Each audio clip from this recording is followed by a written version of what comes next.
Pod Save America co-host Dan Pfeiffer told MSNBC that the posts with the most engagement on Facebook come from conservative commentator Ben Shapiro. Let's listen. If you go to Facebook on a daily basis, the posts with the most engagement are from Dan Shapiro, or Ben Shapiro, Dan Bongino, Candace Owens. It is right-wing content. It dwarfs progressive content. It dwarfs mainstream media content, which is actually should be the part that scares us the most, that Ben Shapiro's Daily Wire has more followers and engagement, many times more than the New York Times or CNN. That is a problem for democracy. Problem for democracy? I thought hearing different viewpoints and allowing people to choose what they hear was actually what democracy is, fundamental to democracy. Kim, when your radar gets more views than mine, which is most days, it's wrong, and it's a problem for democracy. Problem for democracy. I hate when other YouTube shows do better than us. Democracy. What's so funny, there's no curiosity about why this is happening. And that's the fundamental issue, right? Like, what I have noticed again and again is that when there's someone who's very popular, let's say a Joe Rogan type figure, who, by the way, self-identified as a progressive, was an endorser of Bernie Sanders, the instinct from liberals is to push them away. And if you say, and I've noticed this in my personal life, if you say something even vaguely sympathetic or just understanding about a conservative point of view, the invitations to come and talk on conservative media come pouring down out of the sky. I can't fight my way onto MSNBC to talk about something like a minimum wage hike, but the conservatives are always happy to have you on. So they're really seeking out, they're surveying the terrain, seeing what's popular and what people want to talk about, and bringing folks into their fold. And liberals are more the type to have a litmus test and say, you're not allowed if you don't conform to our not very ratings-driven interests here on our show. It's the allure of the heretic, which is something that both sides do somewhat, because MSNBC and CNN want to have on former Republicans who are just going to trash Republican point of how views. heretical. To basically turn into a lib. Yeah.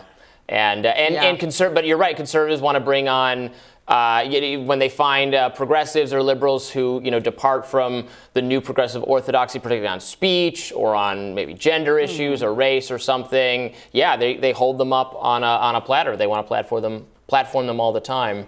So, but I agree with you, and it is true that Ben Shapiro, Dan Bongino, Tucker, Fox Post in general, Breitbart, Daily Wire, very, very popular on Facebook a lot of the time. I mean, Ben Shapiro and Dan Bongino, like, uniquely so, like, really successful Facebook operations. But it's not, that's tracking shares of their articles. Some people are sharing and reading those articles. Like, it's what you point out, Kim, that, liberals, Democrats are watching Tucker. It's the same thing. It's the other side is paying attention to what those people are doing. They're not always sharing, agreeing with it, but it's what's getting attention. And there's no, especially on Facebook particularly, there's no, and the audience there is older than other social media sites, so that, also fits with a greater enthusiasm for conservative content. But there's just no successful competition in that sphere for progressives. And to the extent that there was, sorry, go ahead, Kim. Yeah, well, just nobody agrees with him. The issue is that sometimes I agree with Tucker. So that is why I watch Tucker, because sometimes I agree with him. A lot of times I don't agree with him. I don't agree with him on things like immigration, but I do agree with him often. And then when I turn on MSNBC, I feel like I never agree with them ever on anything.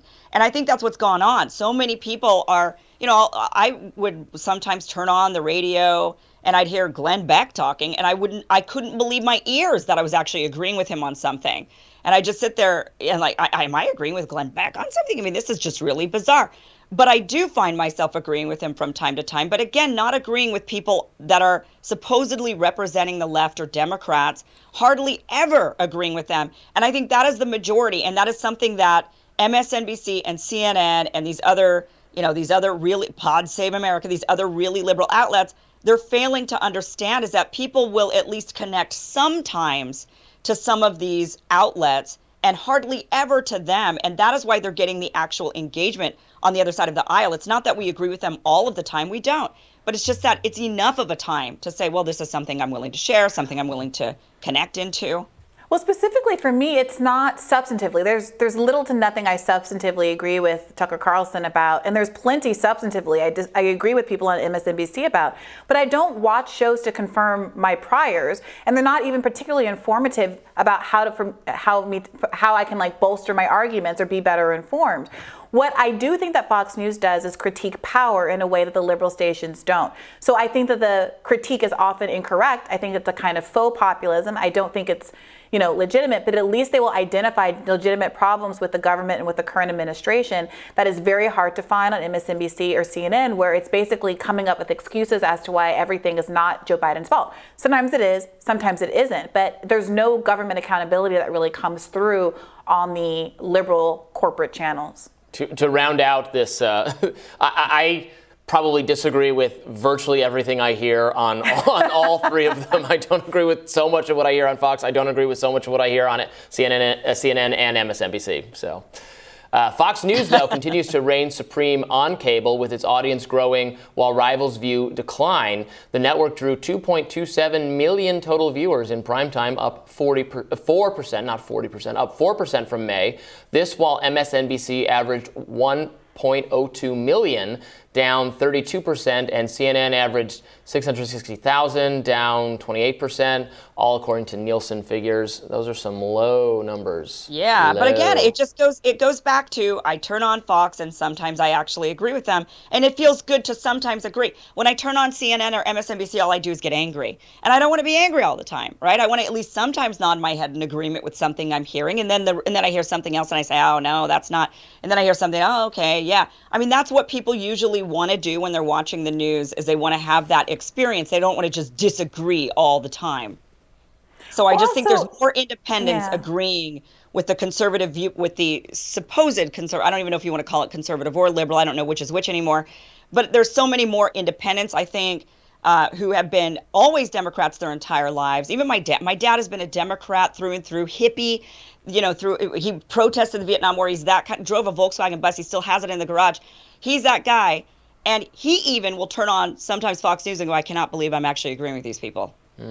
Yeah, and I do think that has a lot to do with the critique of power. Nobody in a country where so many people are struggling wants to turn on the TV and have a bunch of millionaires tell them why everything is actually okay and how we should be, that Biden's job, approval numbers aren't actually reflective of how ordinary people feel, because, oh my gosh, look at this chart of how job numbers are up over the last few months. There's a kind of detachment with people's lived experiences that I think is really frustrating. And of course, the people on Fox News are also millionaires and are also out of touch, but they do tap into a legitimate strain of discontent. And I think when you read, if you read that New York Times review on Tucker Carlson from a few weeks ago, one of the things that pointed out is that he doesn't reinvent the wheel. He scans popular stories from the broader conservative media space, sees what's doing well, and pulls them in to talk about them. And you don't see that on liberal spaces. I think that to the extent that there are energy points that people are focused on, they only talk about those things that are really rehabilitative of the establishment political narrative. They're not really interested in going out and finding organically what's going on in the community. Yeah. There's also just not a lot of debate and discussion going on any of these channels, to be frank. Not nearly the degree to which we do here on our show. And I think people just get sick of that. If you're just brought on to agree with the host, the host has already said what they think in their opening remarks, and here to tell you why I'm so smart is this person who is a contributor to us, and then they just say, yes, you're right, you're great, it's all exactly like you said. That just seems boring. If there's never a kind of crossfire type thing going on.